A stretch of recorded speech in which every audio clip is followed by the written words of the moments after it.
পছন্দের।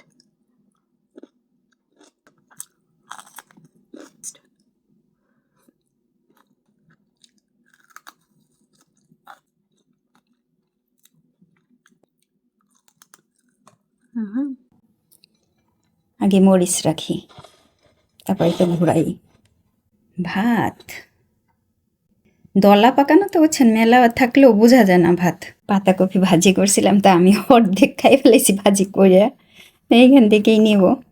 ঝুরা ঝুরা পাতাকপি ভাজি, একটু শুকনা শুকনা পাতাকপি। দেখেন, মানে এই খাবারটা খাইতে এত ভালো লাগে, ঝুরা। প্লেটটা একটু ঘুরাই। এই হইতেছে ফুলকপি, বড় বড় চাক চাক কইরা ভাজা করা, খুব সুন্দর গলছে। দেখলে মনে হয় যেন গলে নাই, কিন্তু ভাপে করা হয়েছে খুব সুন্দর, মানে হালকা আছে। আর দেব তরকারি, তো আমি এটা একটু ঘুরাইয়া এখন তরকারি নিয়ে আসি। ওই যে কাঁকড়ার, টমেটোর, কাঁচা কলার তরকারি এইটুকু আছে, আর সব খেয়ে ফেলছি। তাই কি থাকে বলেন? আমি হাত দিয়েই নিই, আমি খাবো যেহেতু। কলা একটা আছে, কলা দুইটা, আলু একটা, আর এই হচ্ছে কাঁকড়া। বুঝছেন, কাঁকড়াগুলো দেখলেই বুঝতে পারতেছেন কাঁকড়ার ঠ্যাং। আমার ঠ্যাংয়ের মাথা ফেলাই তো মনে ছিল না এইবার। তারপরে মরিচ তো আপনারা দেখেন যে আমি মরিচের বোঠাও ফেলাই নাই। আর এই যে ঝোল আছে এইটুক, আজকে খেয়ে ফেলবো, আর রাখবো না। রুটি আছে, তা এখন আর ভাজি করবো না। এই হচ্ছে আমার আজকের খাবার। আমি কি এই খাবার সব খাইতে পারবো?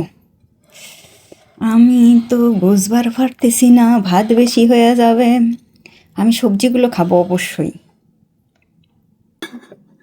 আমি তরকারিটা নামাই রাখি। আর একটা কাহিনী হচ্ছে, আমি গতবার একটা ডিম পাশে রাখছিলাম, একটা আপনা ভাইয়া কমেন্ট করেছে আপনি কিন্তু ডিমটা খাইতে ভুলে গেছেন। আসলেও ভুলে গেছি। আমি তরকারিটা সামনে রাখি। রুটি আছে ডিপে, কিন্তু এখন ভাজতে ইচ্ছা করতেছে না, প্রচুর শীত এখনো কোরিয়াতে। এই ফুলকপিটা আমার অনেক পছন্দের।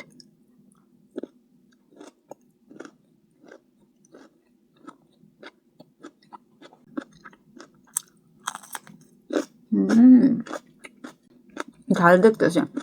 এই ফুলকপি একটু শক্ত শক্ত থাকবে, আমার খুব ভালো লাগে এরকম ভাজা।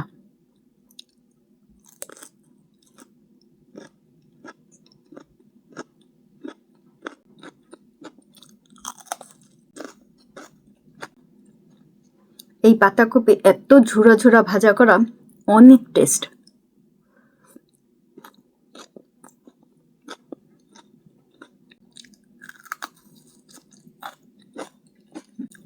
সত্যিই ঝাল।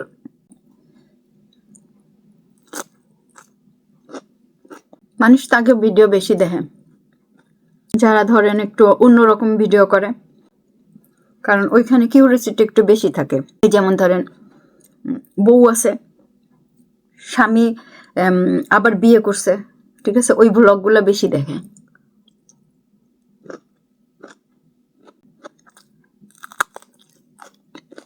এই ধরনের ব্লগের ভিতর আপনার রেগুলার কিছু না কিছু পাবেন। আর যেমন চুলাচুলি, ঝগড়া অশান্তি, মনোমালিন্য, 2 দিন পর পর কান্নাকাটি, চিৎকার করে কান্নালাম দরজা বন্ধ করে, এরকম ব্লগ। আমি বেশি দিন বাঁচবো না, কিন্তু এই ধরনের ব্লগ দেখলে আমি আর হাসি থামাইতে পারি না।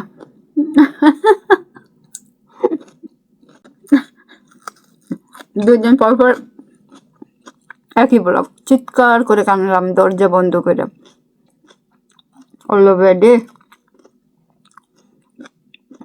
আমার আবার খুব বাজে ভাষায় কমেন্টে উত্তর দিয়েছিলাম। আমি লিখছিলাম যে আপনি কেন চাইনা শুনে বিয়ে করছেন? হ্যাঁ, চাইলে একটা ভালো ছেলেরা বিয়ে করতে পারতো, আনম্যারিড। খুব ভালো বাজে ভাষায় অ্যান্সার করছেন। তারপর অনেক আপুরা বলছে আপনি কেন কল্পনা আপুকে বাজে ভাষায় বললেন, উনি তো খারাপ কিছু লেখে নাই। অনেকে আমাকে এখানে সাহায্য দিছে।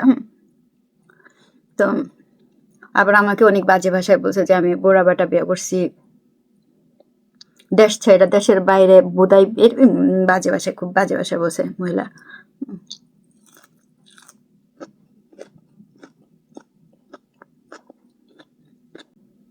তা আমার কি, আমার জামানা শেষ, আমার জামানা শেষ। আর আমরা বুড়া বুড়ি দুইজন যে এই আছে এই নাই, এই যাতায়াত করতেছে, আপনারা তো জানেনই আমার জামানা শেষ। এখন জিওর বিয়ে হইলে পরে ওই এসে এখানে কেউ কারোর সাথে থাকে না। আপনাদের দুলাবে গত পরশু দিনও বলতেছিলাম এখানে শ্বশুর শাশুড়ির সাথে থাকা তো কোনো প্রশ্নই ওঠে না, কেউ থাকে না, দুই একজন থাকে, তাও স্বার্থের জন্য থাকে, হয়তো বা ছেলে মেয়ে দেখতে হয়, তা নাহলে ঘরে রান্না বান্না করে কাজ টাজ করে, এর জন্য শাশুড়ি বা শ্বশুরকে নিয়ে থাকে, এর জন্য, এছাড়া না। কারণ আমি আমার শাশুড়িকে জিজ্ঞাসা করতেছিলাম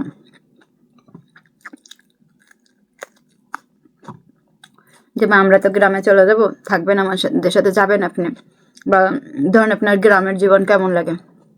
আমার শাশুড়ি গ্রাম শুনলেই না আমি গ্রামে যাব না, আমি গ্রামে গিয়ে কোনো কাজ টাজ করতে পারবো না, আমার গ্রামের নাই। আমি ঠিক আছে কোনো না, কারণ কি আমি আসলে গ্রামে যেয়ে থাকবো, আমি খালি এখন অপেক্ষা করতেছি, আমি আপনাদেরকে বলতেছি যে আমাদের বাড়িতে অতিথি আসবে, সত্যি অতিথি আসবে, এখন কবে আসবে, কত মাস পরে আসবে, বা কিভাবে আসবে, আমি বা আপনাদের দুলাভাই কেউই জানি না। সত্য কথা।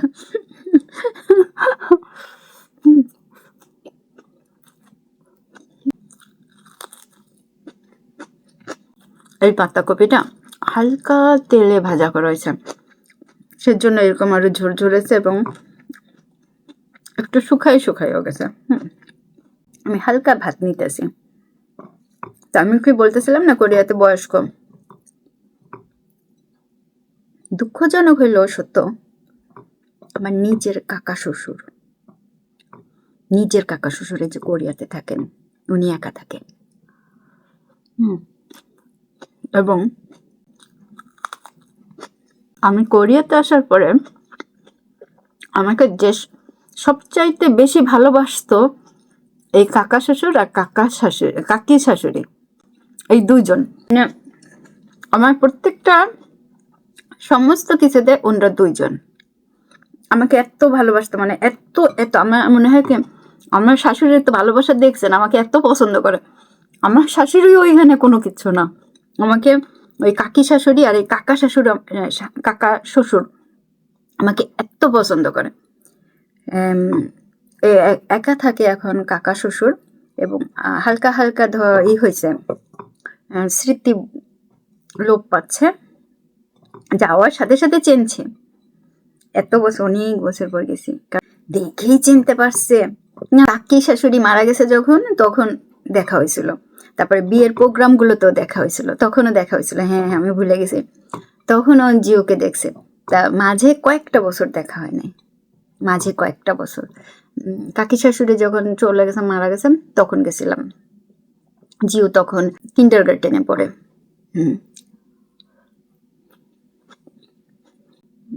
সে খুব ভালোবাসতো, খুব খুব। তাহলে আমার কাকা শ্বশুর একা থাকে, তারপরও দেখেন আমি না নিজেই করি, আমার নিজে, যে আমার যখন বয়স হবে আমারও একই অবস্থা, আমি দেশে যাব না, আমি এখানে থাকবো, আমার দেশে দেখার কেউ নেই, এইখানেও যা দেশেও তাই, ওই আগে পিছে হয়, একদিন আগে পিছে মরবো, কিন্তু আমার দেশে কেউ নাই আমাকে দেখার। তো কারণ সবাই ব্যস্ত, আত্মীয় স্বজনরা কেউ নাই ওরকম। কাকা শ্বশুর অসুস্থ, ওই যে বললাম না হালকা হালকা স্মৃতি লোপ পাচ্ছে। সমস্যাটা বেশ কয়েক বছর আগে একটা রোড অ্যাক্সিডেন্ট হয়েছে, আমি তখন শেয়ার করছিলাম ইউটিউবে যে আমার কাকা শ্বশুর এরকম অসুস্থ, প্রার্থনা করেন, দোয়া করেন, সবাই এরকম বলছিলাম অনেক সে আগে। সাইকেল নিয়ে যাচ্ছিল, পাশে থেকে একটা ট্রাক আসছে, তো সেই ট্রাকটা একদম উঠাই দিয়ে গেছে পার উপর থেকে, পাখিটা ফেলছে, একটা পা নাই। তো কথা হচ্ছে আরো একা থাকে ওই ঘাঙন্দ, যেখানে আমার শ্বশুর বাড়ি, হ্যাঁ, একা থাকে, ছেলে মেয়ে হচ্ছে একটা ছেলে একটা মেয়ে, সবার বড়, খুব ভালো অবস্থা। ওই ওনার কাকা শ্বশুরের বড় মেয়ের হাজবেন্ড, আমাদের তো দুলাভাই। সেই দুলাভাই ওই যে টেলিভিশনে অভিনয় করে, ছোটখাটো প্লেতে রোল করে, ঠিক আছে। তারপরে আমি এক কথার ভিতরে আর এক কথায় যাচ্ছি, অভিনয় রোল করেন। সবের অবস্থায় ভালো, কিন্তু কাকা শ্বশুর একা থাকে। তা আমি বারবারই করে যে ওরা যদি নিয়ে যায় যদি কাছাকাছি রাখে তাহলে তো অনেক ভালো হইতো, কাছাকাছি থাকলে। কিন্তু কোরিয়াতে এরকম কেউ থাকে না, হয় বৃদ্ধাশ্রম। এই কলার তরকারি আমি খাই ফেলাইছি একা একা সব। এখন একটুখানি কাছে। তারপরে আরেকটা হচ্ছে আপনাদের দুলা ভাইয়ের বড় ভাইয়ের ওয়াইফ, মানে আমাদের ভাবির আপন ভাইয়ের ছেলে কোরিয়াতে যে ড্রামা আছে, ড্রামাতে অভিনয় করে। ওর বেশ কয়েকটা নাটক হয়েছে, ও ছোটখাটো প্লেতে অভিনয় করে। তা জিউ হওয়ার পরে অনেকেই বলছিল যে আমি যেন ওকে নিয়ে যাই। জিউ খুব সুন্দর ছিল দেখতে, অপূর্ব সুন্দর ছিল। আপনারা তো ছোটবেলার মাঝে মধ্যে ছবি শেয়ার করছি। তো জিউ হওয়ার পরে ওকে অভিনয় করার জন্য, তারপরে আপনাদের দুলাভাই বলে কি যে আপনাদের দুলাভাই তো এরকম জব না করলে তো আমাদের খাওয়া আসে না। তো আপনাদের দুলাভাই বলতেছে জিউকে বারবার শিউলে নিয়ে যাওয়া। আমি তখন প্রথম আসছি, আমি তো তখন কোরিয়ান ভাষা একটু করে শিখি। আর জিউ হয়েছে বিয়ের 1 বছর পরে। তা সবাই বলছে যেন আমি নিয়ে যাই ওইখানে। তা আমি কিভাবে নিয়ে যাব আপনাদের দুলাভাই অফিসে, আমি একা কিভাবে নিয়ে যাব? আমাদের হবে না। খুবই করছিল সবাই যে যেন আমরা নিয়ে যাই। আমার এখনো মনে আছে, কারণ এত সুন্দর। ওরে যে দেখে সেই বড়, ওর অভিনয় করলে বা অভিনয় এসে দিল ছোট বাচ্চাদের, এসে ওই সেখান থেকে আবার হয়ে যাবে, ধীরে ধীরে পরিচিত হয়ে যাবে। কে নিয়ে যাবে? তরকারি দিয়ে আমি খাইতেছি, কিন্তু ঠিক আছে রাখি। এটা দেখা যাবে না আবার কোন দিকে ঘুরাবো, এইদিকে। তো ওই কথা বলতে বলতে কাকা শ্বশুরের এই বলতেছি, একা থাকে বুঝছেন। এই যে এত বড় শীত, এত গরম, হুইল চেয়ারে বসা, আর এক পায়ে ওই যে দেওয়া, ওই যে পা বসানো বুঝছেন, ওই যে যেটা আছে না এমনি পা বসানো, সেই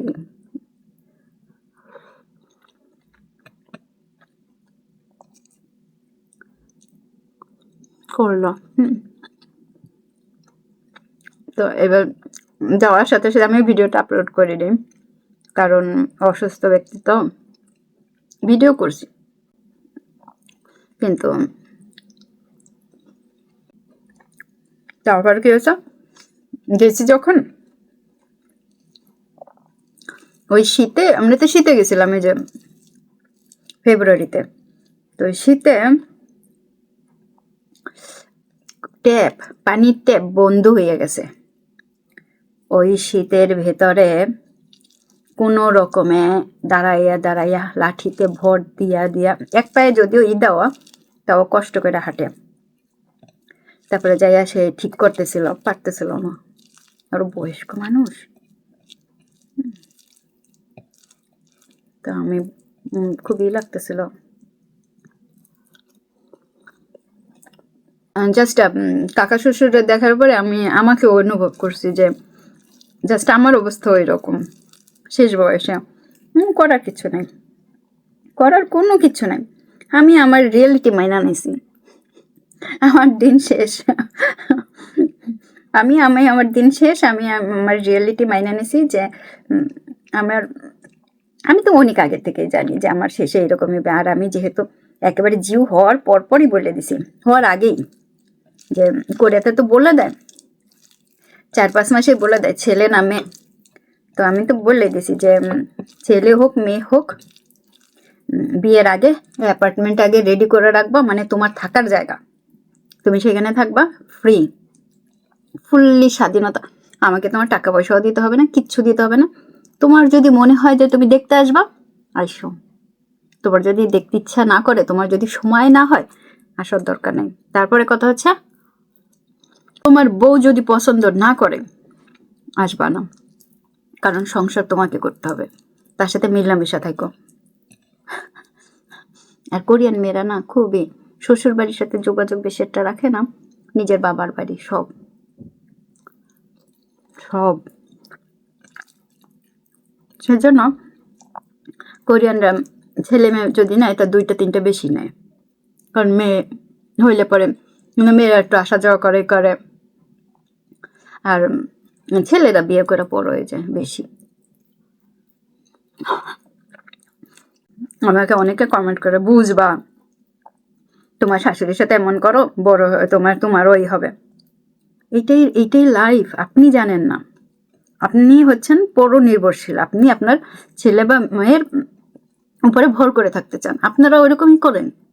কারো সংসারে মাথা গলাবেন না, নাক গলাবেন না, বিশেষত যেটা যে কোনো ব্যাপারই হোক না কেন আপনি মতামত দিবেন না যখন আপনার ছেলে মেয়ের বিয়ে হয়ে যাবে।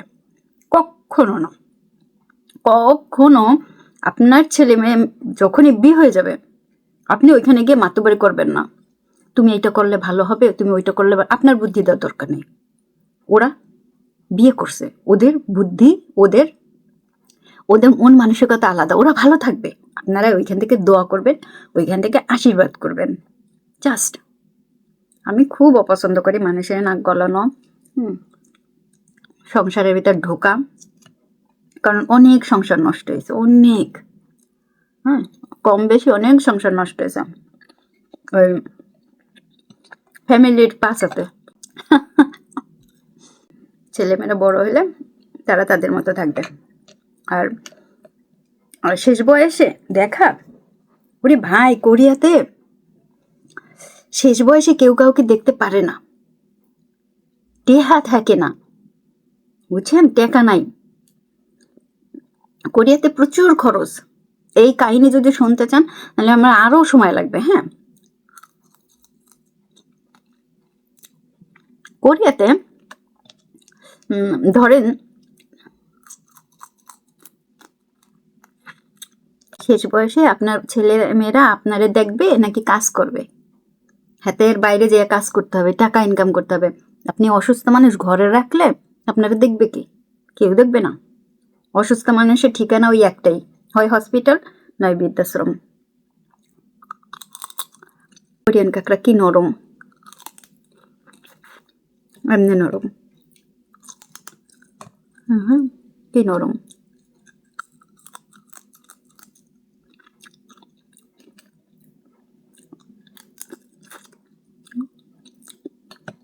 খাইয়ে যায়।